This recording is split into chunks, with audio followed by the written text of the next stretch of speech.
So, finally a brand new series in a long time for Action Taimanin. And the reason it only took this long for this new series in particular, it will be justified once I uh, get started. So, this new series in particular, what I want to do is examine a character or read their description, talk about what I know about them so far before I play their intimacy story.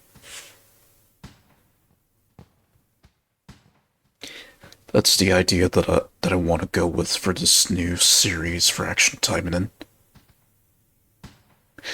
Not doing any fighting for once in this new type of series. Just basically analyzing and essentially reviewing the character that I own. Which today's character will be specifically about Ragnarok. Which is who I'll be analyzing for this first episode.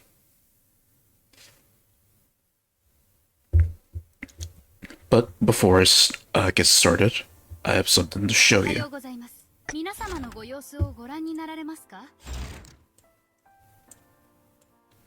I got the outfit for Mirabelle. I've been eyeing on this particular outfit for a while, and I've decided to actually buy it with real money. And oh boy, the purchase was worth it. It was worth it. And at this dress, she has like booty shorts underneath this, but this just definitely makes her more sexy. Okay. So now we'll get started with the series. Ragnarok, her actual name being Shimura, and then adopted the last name Onisaki, to which she would give birth to her daughter, who we know as Kirara, but she also has her own original name too. Yeah, so basically her actual name, besides the nickname Ragnarok, is Shimura Onisaki. To which obviously she's a demon type character who utilizes ice magic, the same as her daughter. So as far as I understand, she originally was part of the demon world in which she rules her own domain, before eventually meeting a guy that she gets intimate with, and then eventually giving birth to Kirara. But she is distant from her, and only knows about her appearance when she was a kid. The game hasn't really done it to where she actually meets her daughter and how she looks years later.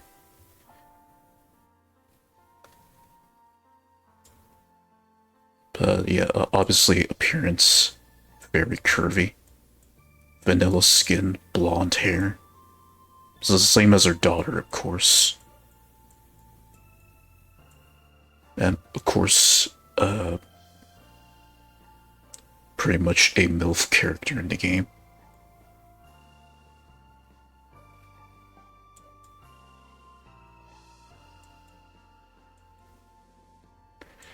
And I'm only just noticing that she has pointy ears.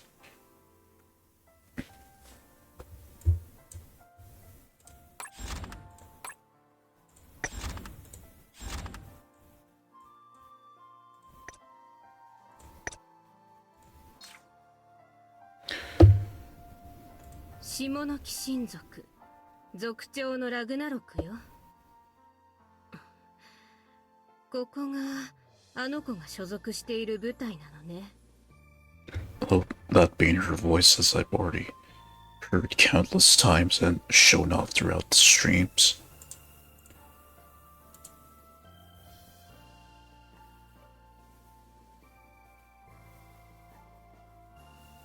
So she's a chiefess,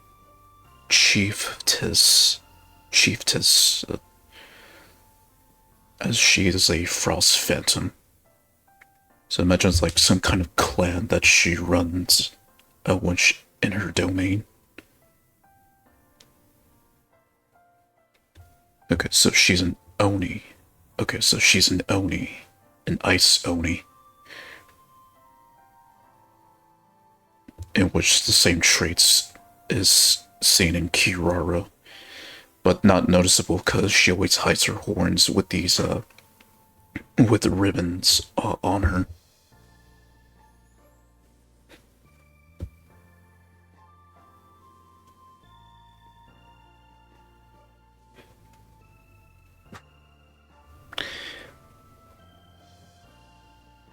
So I guess the word Ragnarok is mainly like a way to describe her as like a ruler of sorts, at least according to the description here.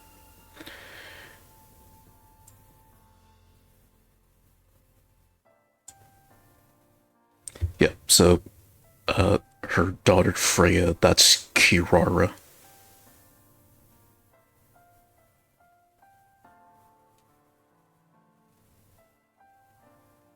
Or I guess she's known as Kirara when she met Kotaro and the others, but to her mother she's known as Freya. Which would make Kirara's full name being Kirara Freya Onisaki. In which that would be the last name of her dad, which the husband that Ragnarok had intimacy with.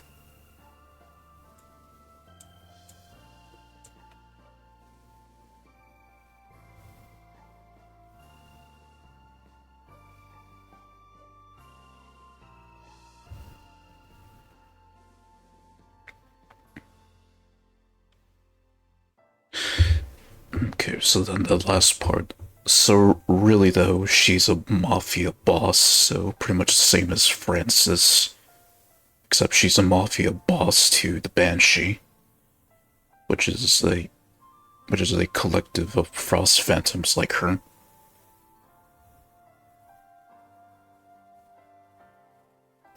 So basically she's a ice mafia boss, according to this.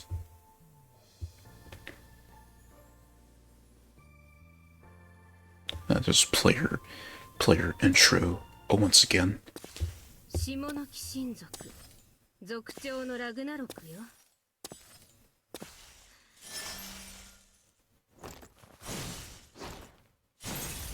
ここがあの子が所属している部隊なのね。The badass intro.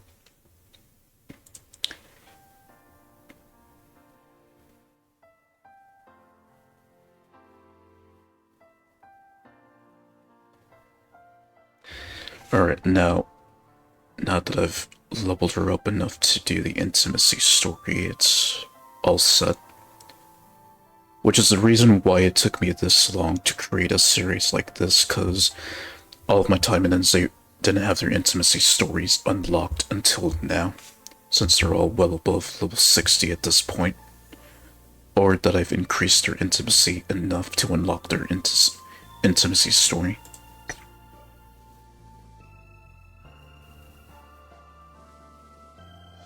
So here she is clashing with another Ice Oni. To who that is, I have no clue, because this is the first that I'll actually watch her intimacy story in full. So let's begin.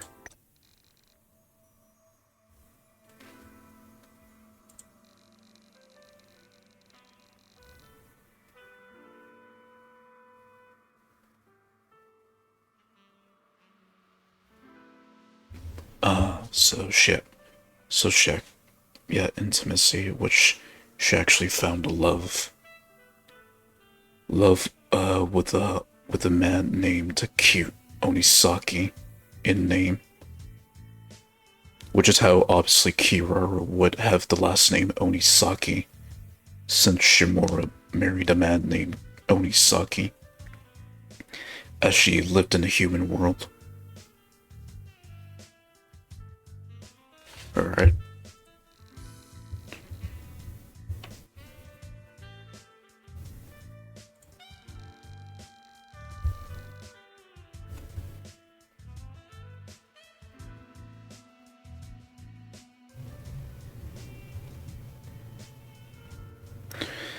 Okay, so she has an uncle in which she hates her, and then an older brother.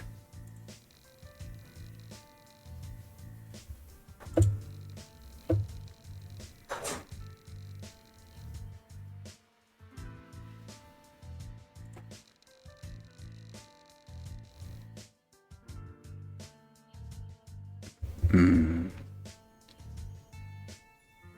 Interesting.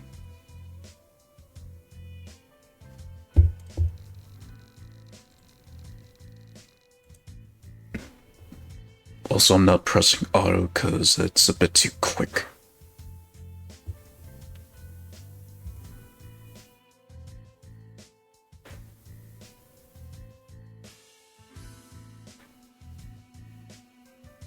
Okay, so her husband's also Shinobi, which is fitting for this game. Okay, so his real name's Hajime. Hajime Onisaki. The father of Kirara. So how will this play out? Because this is years after Kirara. So I'm guessing this is like the current time, before she stepped back into the human world years later.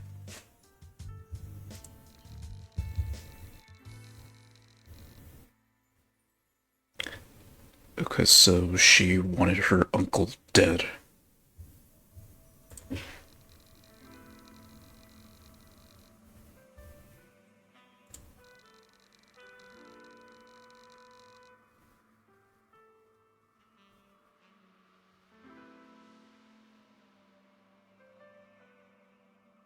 Okay, so she lost her own parents and her brother.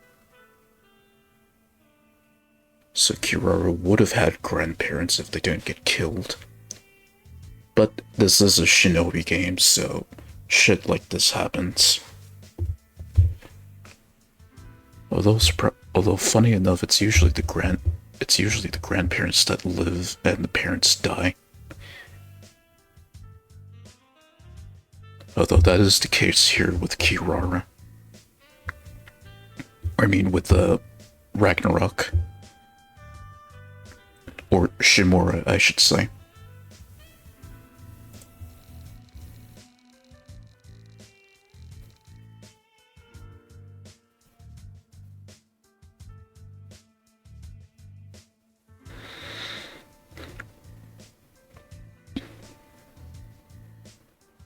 この程度のことで私の数年が潰されたのだと思うと虚しいものね。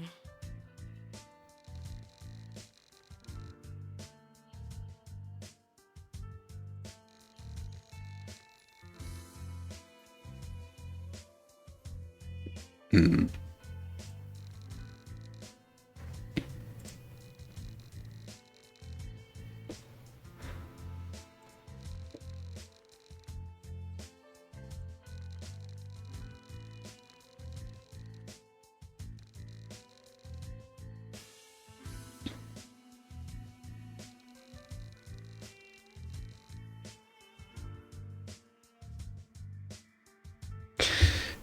I see.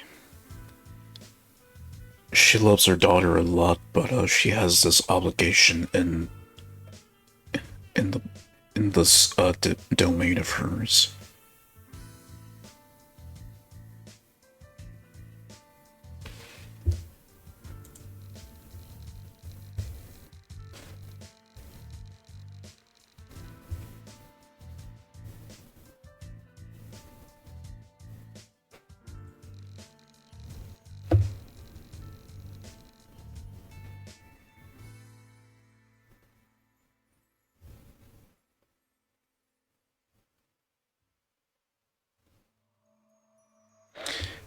So basically, basically, do the Emperor Meiji, basically uniting the entire domain and being Emperor Meiji, and initiating your own Meiji restoration or some shit like that.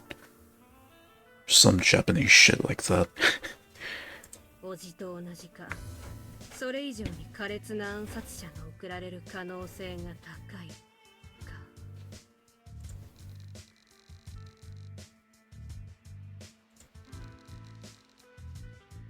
私が分裂している下の貴親族を統一する。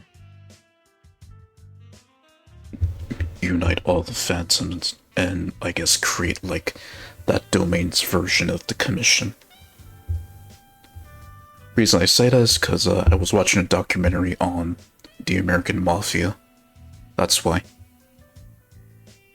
Because of how you had all these ethnic groups that formed their own mafia gangs and then eventually came together under a modern version of the mafia, which is the commission. Uniting all these ethnic groups that had a rough start and essentially modernizing the American mafia. Again, this is just from the documentary I was watching yesterday, which is actually pretty interesting. And then the other one on the Gambinos, another mafia family, which led to their downfall with their last mafia boss not being smart. ごめんなさい、あなた。もうしばらく帰れそうにないわ。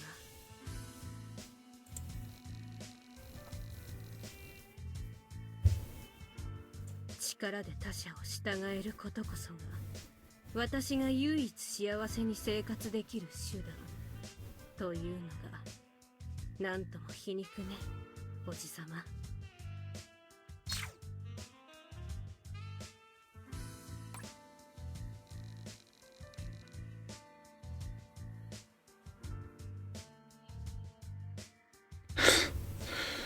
So he had that coming.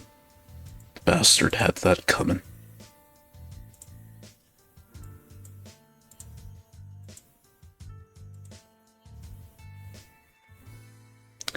There's like a don't fuck with the family joke in here somewhere. But I think it already played out in the end.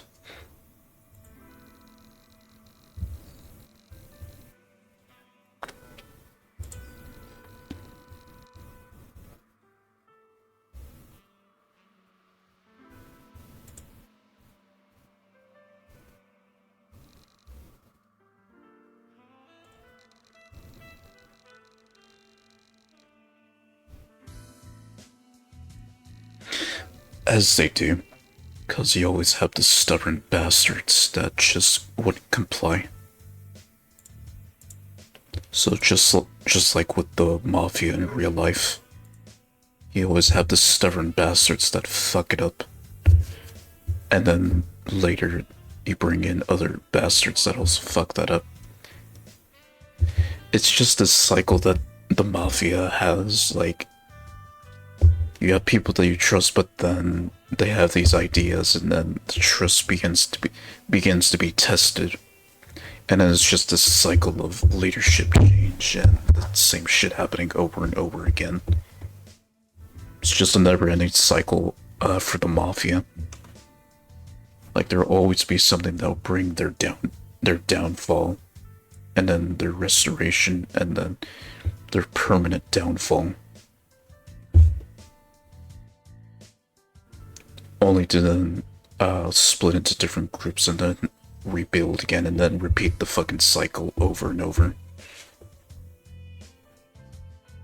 It's just, what's even the point of a mafia gang when their leadership would go to shit years or decades later?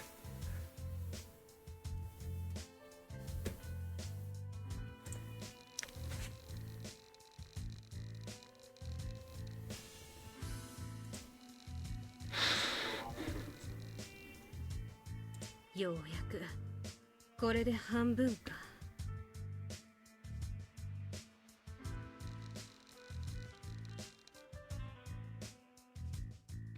Hmm.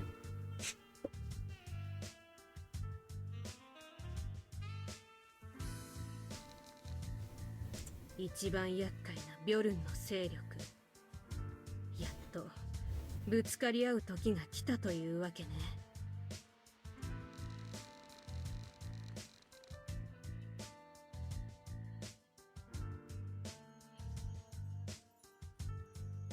Okay, so this beard guy, I assume it's the old man with the beard that I saw before I started this story.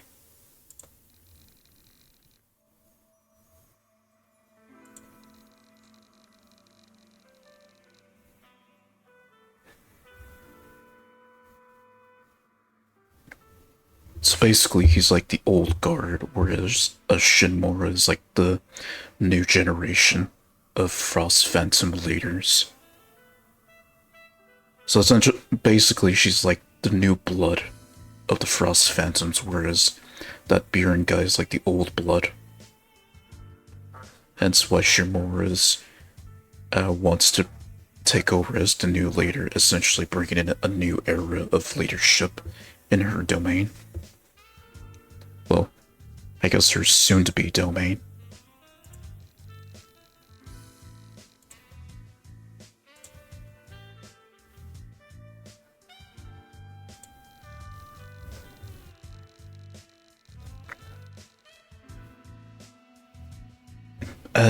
As you do with clan warfare.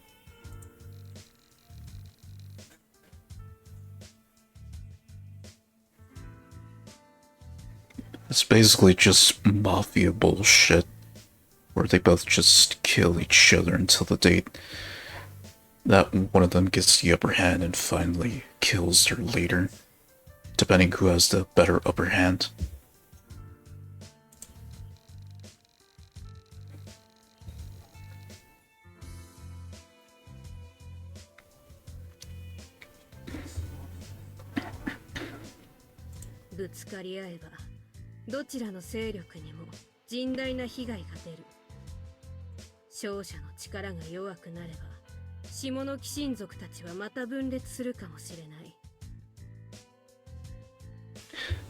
And that's pretty much the dilemma that she has to deal with. Yeah, so like I said, it's pretty much like the mafia equivalent of this never-ending cycle of leadership and death. Cause that shit just keeps changing and evolving. Well, mostly just changing over and over again. And it just never ends. Because there's always some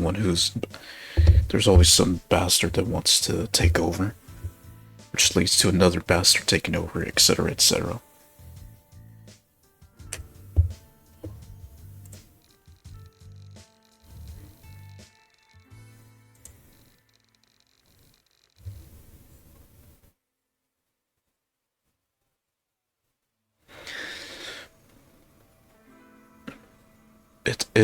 It's quite the power vacuum that she is managing, because there's always going to be some form of trust is just going to be tested, no matter what or how big the size of her mafia is. Trust will always be tested, and it's obviously the bastards that would test that trust. 明日の朝、大将同士で決着をつけようと。勝者が敗者の運命を決める。私たちの決戦にふさわしい最後の戦いにしようと。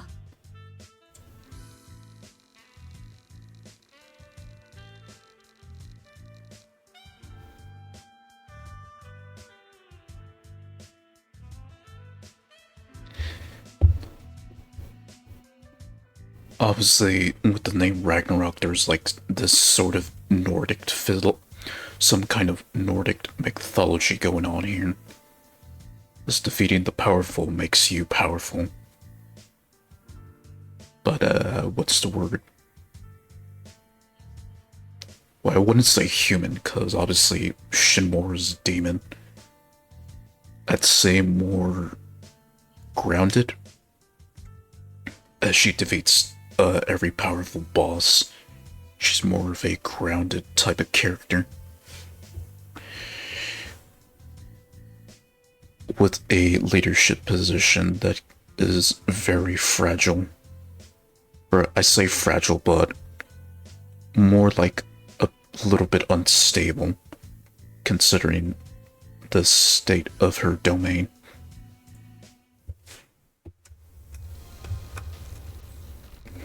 And there's the bastard himself.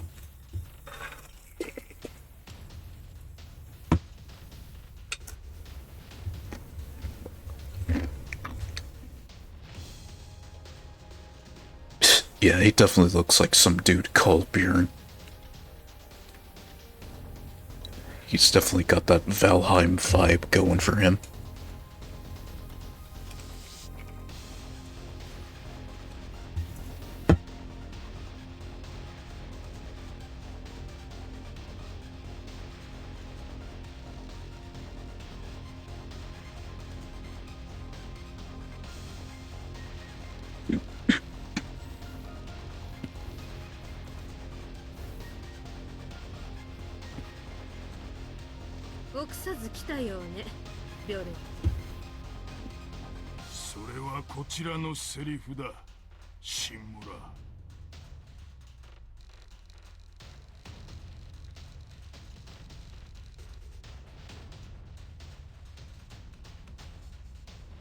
So basically, your run-of-the-mill battle axe. Got it.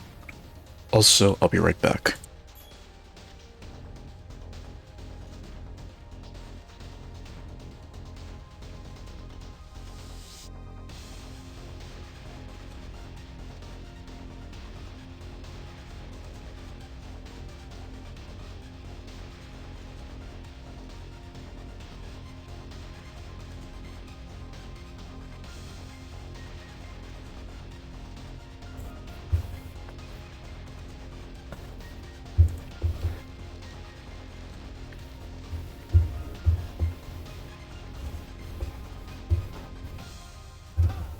No, really? I thought it was an extension of his hair.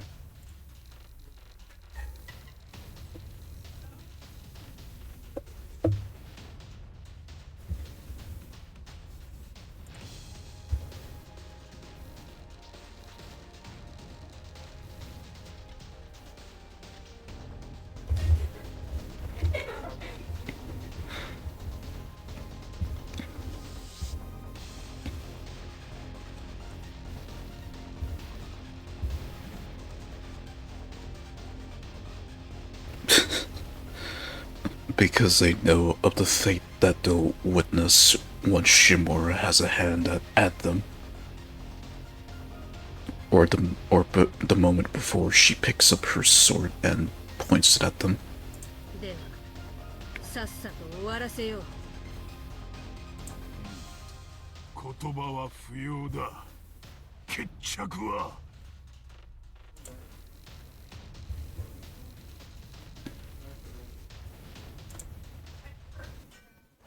And the clash of the titans begins.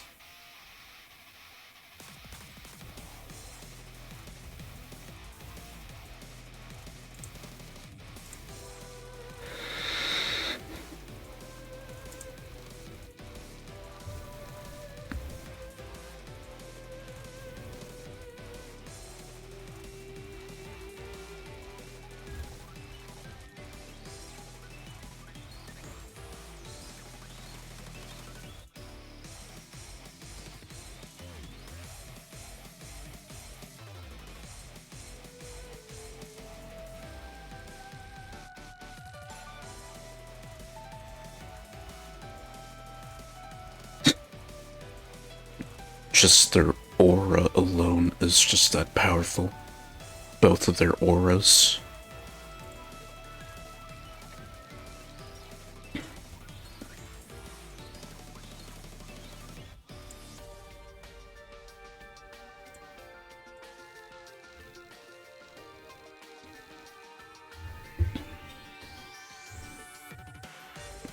So even colder than Siberia.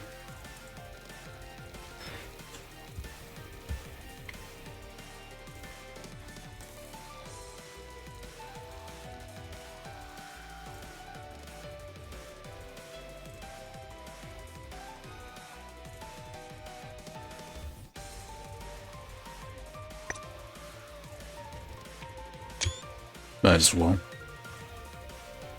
なるほど、強い。強いな。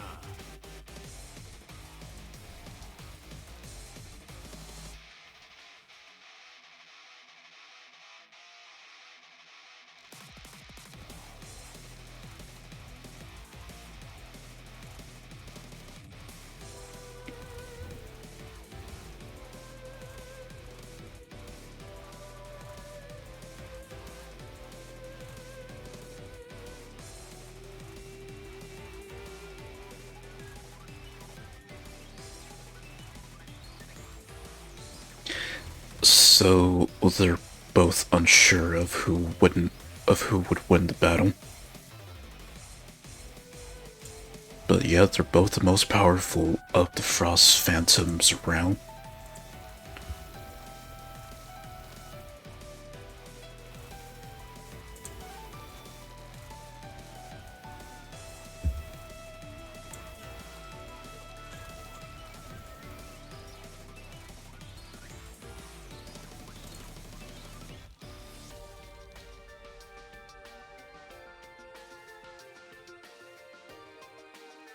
あれを受け止めるか」。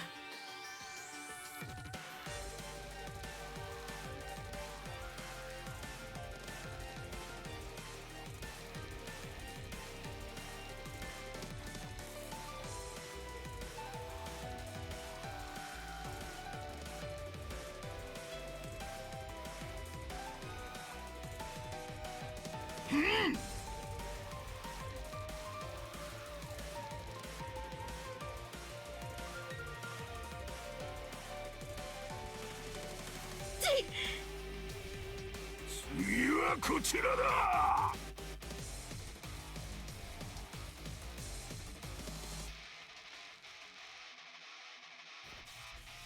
取ったぞ。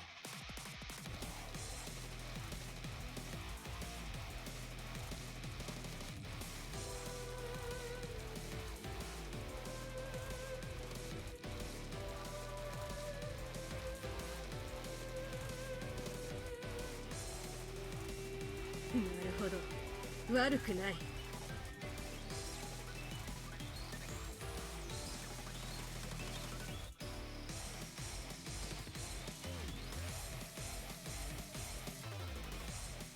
浅い。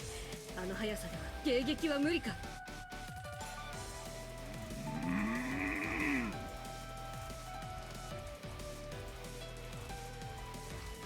Raw power compared to Toyo, who had to rely on eating demon blood to get powerful. Which obviously that costed him his life.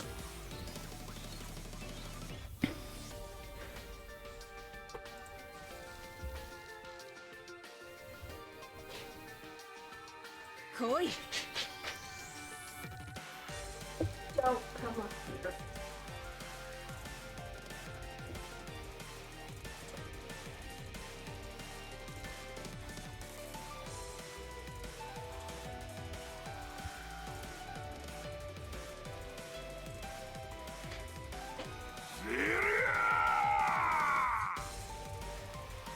Yeah, he's basically in that I'll be damned if I even let you win Shimura kind of attitude.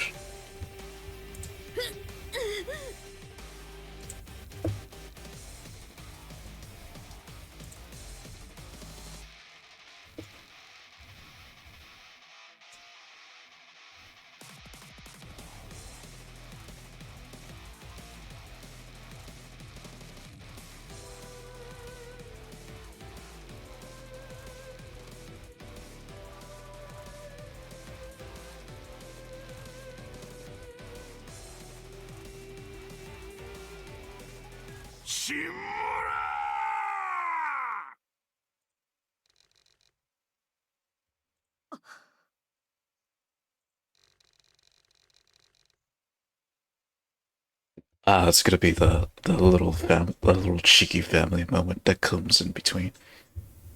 Typical. Or is this about yourself? 霊気が自由になりたがっている。争いではなく自然体で生きたいと囁いている。 This little reflection moment there. This is just classic trope with like anime fighting scenes and shit. This is just classic at this point.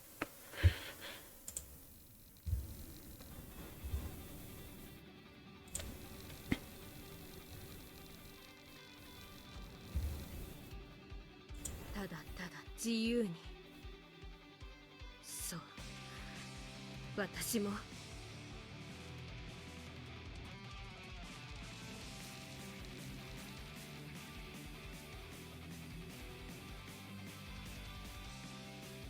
自由になりたい。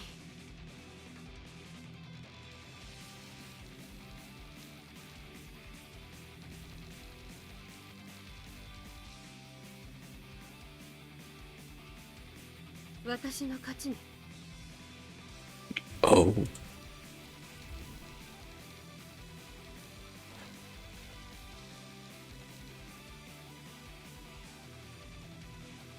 いつからだったかしら。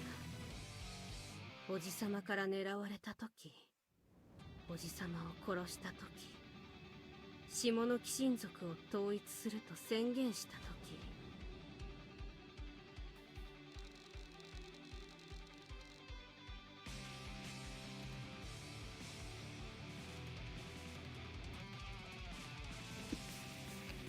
It'll kill. Essentially how Vito felt as he just knew nothing but kill.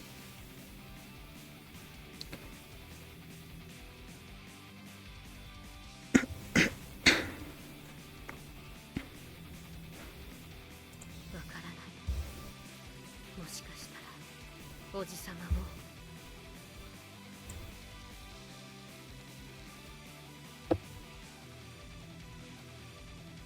なぜ殺さない？わからないわ。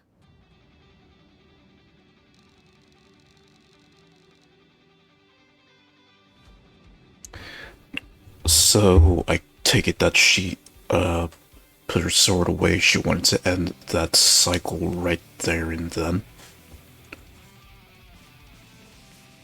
氷の声、精霊の声、聞こえるわ。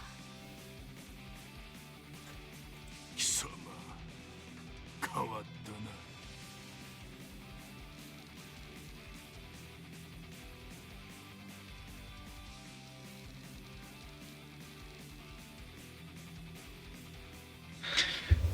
So she didn't continue the cycle of what she did to the other guy. Think she's trying to make peace? Is that what's happening?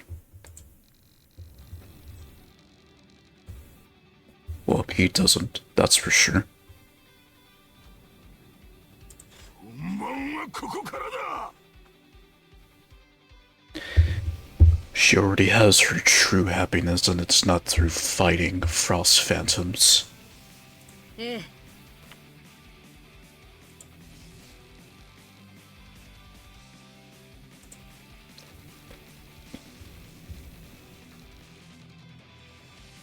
私の勝ちよ、ビョル。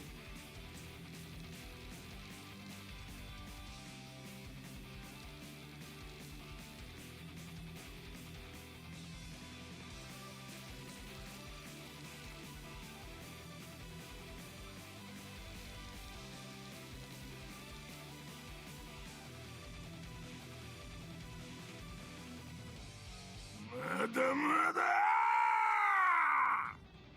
ええ。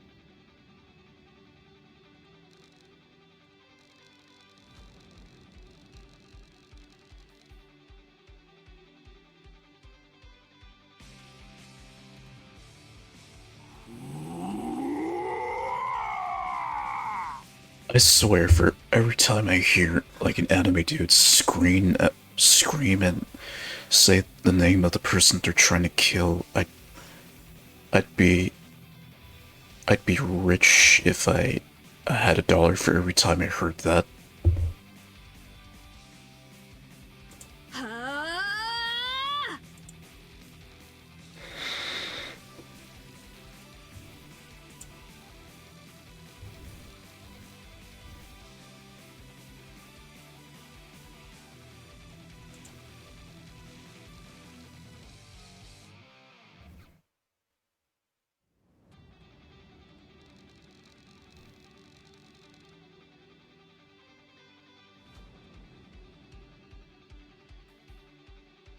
下の鬼神の一撃、あなたはいくつまで耐えられるかしら。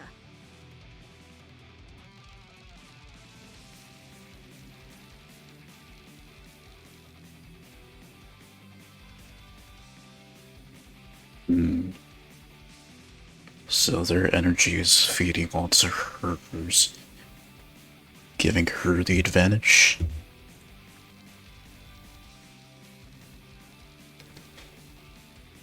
Power of love versus power of hate.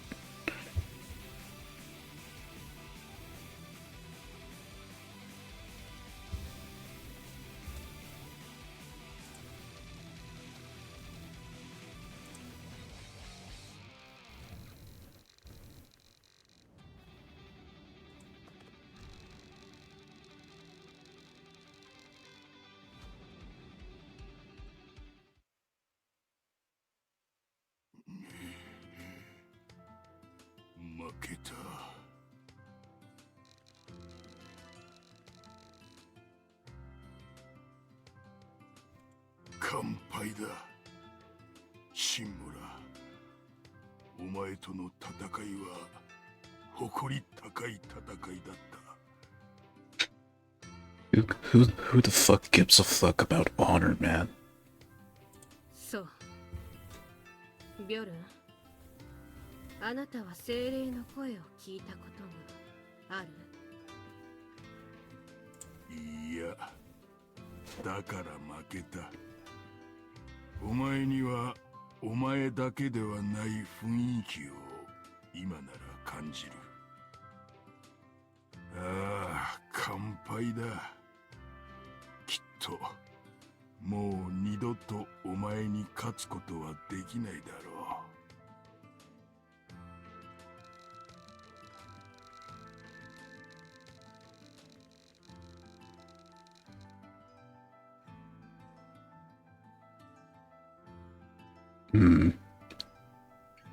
So is this the moment where they both make peace and bring peace to the land? This is how it's looking like to me. But what happens now? 絶対に勝てない相手がいる。それを知ることがこんなにも心地よいものなのか。自由になれたのね。戦いの輪から抜け出せたのか。自由？さあ、どうだろうな。ただ今は戦いから離れたい。戦士は引退だ。Feels like a Hashirama and Madara moment, like in Naruto Shippuden.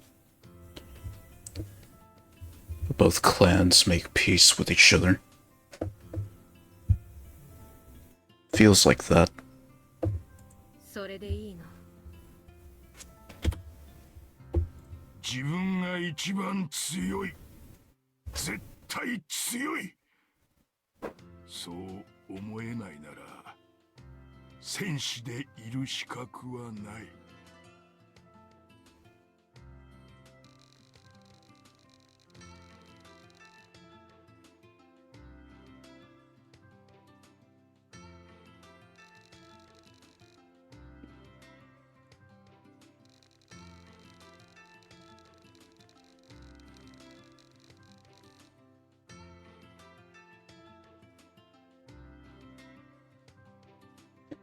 So that's how she got the name Ragnarok. Just not killing the guy, but beating him through the radiating love of her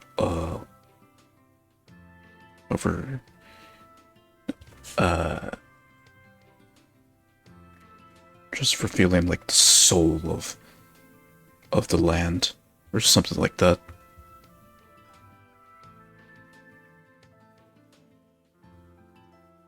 Could be the voice of reason on why fight when they can both make peace.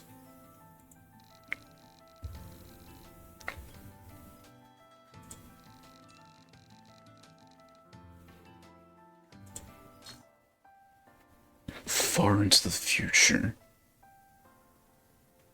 Only until like the recent events that she made her return to the human world as she interacted with Shiranui. But she obviously came back to the human world as Kirara was now, like in her late teens.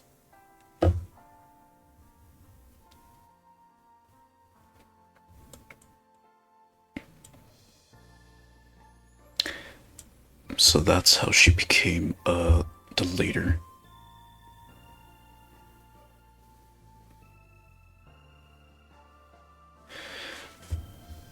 So she became a mafia boss by ending the cycle of killing that she had done to the others. So instead of killing the guy,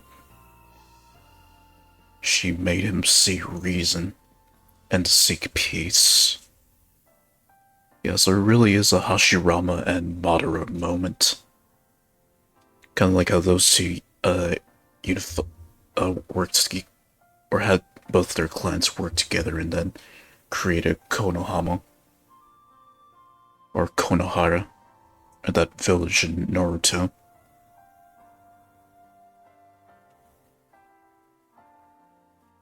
How did it play out in the end? Years later.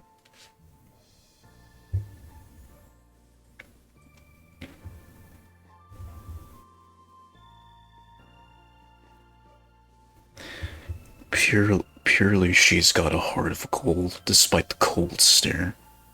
She's got a pure heart of gold.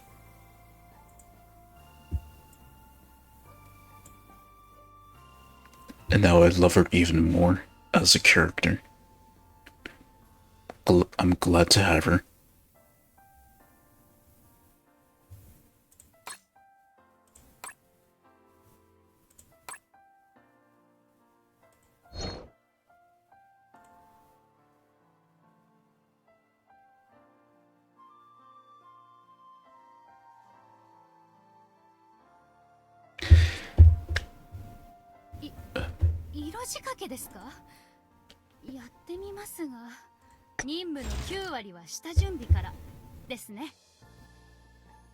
Okay, obviously, the time in the universe, there's like different universes and alternate timelines and all that, but I envision this where Shimura, she finally settles down and stays with Kirara. Stays and settles down with her family in the human world. And then one day having a granddaughter, or Kirara one day giving her grandkids, whether it be through Kotaro or someone else.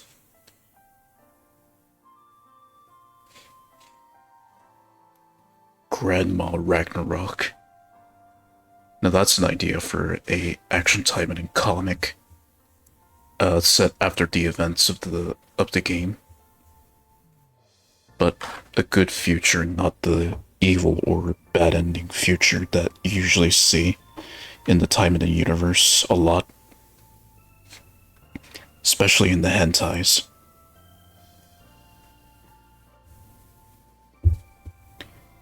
I feel like something good and beautiful would definitely come out of that, like if you said it in the farther future. I guess like the 22nd century? Since this game is set in the 21st century, but in the near future. Or like 50 years ahead of our current time. Or 50-ish years set ahead of our current time now. 50 or 60, or roughly around there somewhere.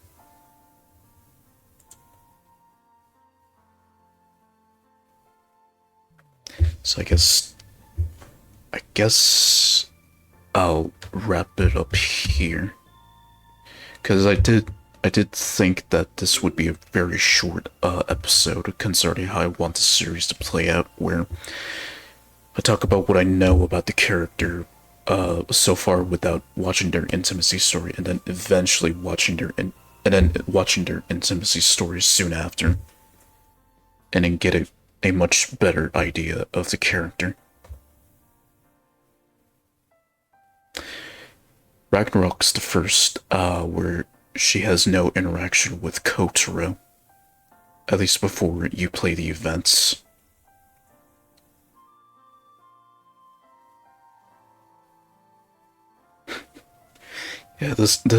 Yeah, her intimacy story just feels like a Naruto type story of like two clans unifying or working together to bring peace.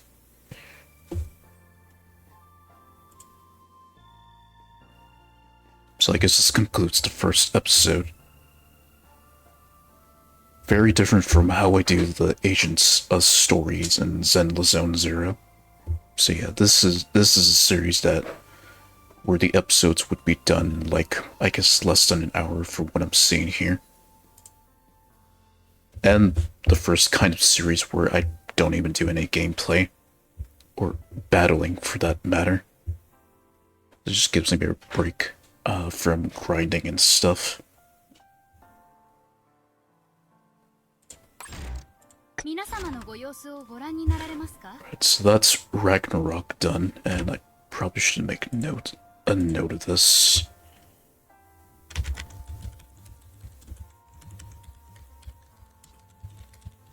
Just so I can keep track.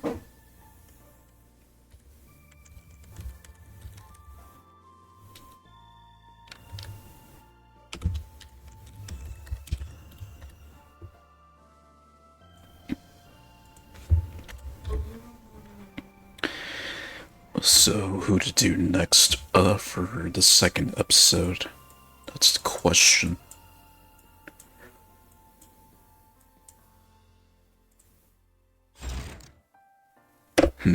We'll do Mirabelle then.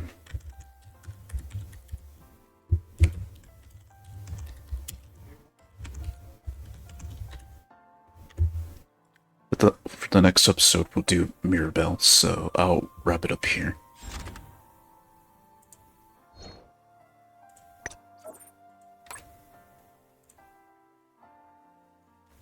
And I'll look for someone to raid. Even though it's like pretty early right now, for anyone that I follow that I can raid. We'll see.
Okay, so they are accepting raids. So there is someone else streaming Action Taimanin right now, and they're called Desu Desu VT. Another VTuber that's also streaming the game, so I'll go and send you to them. Okay, so tomorrow and Wednesday I'm not streaming, so I'll be back on Thursday with some Minecraft. And then Friday with Zenless to continue on the storyline. So, yeah. See you then.